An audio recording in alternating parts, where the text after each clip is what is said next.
Baye Cheikh Tall Galo moom la Cheikh Ibra Fall daan toggaloo ci biir kër gi.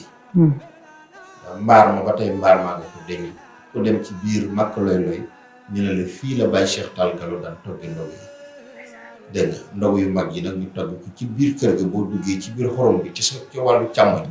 ba tey boo fa demee da nga fa gis ay jeexital ci fii lañ daan xamu mat bi foofee fa la ko si Cheikh Ibra Fall daan togge yanu ko yor ko Cheikh Ahmadou Bamba Xaadimu Rasuul tey jii doomam yëpp di togg ay ndogu di tàmbalee Cheikh Mouhamadou Moussa Fall dégg nga sëñ Mor Tall Fall sëñ Ablaye Fall daal dégg nga de sëñ Abdou Sakkoor ba ci doomam yu tedd yi foofu dem rek ba tey sëñ Abdou Khadi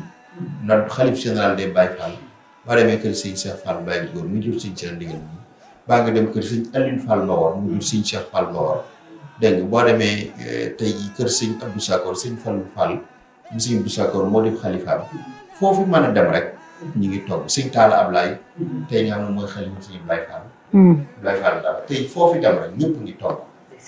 kon benn ndabal togg la mu daan togg tey jii jur na ay junni bool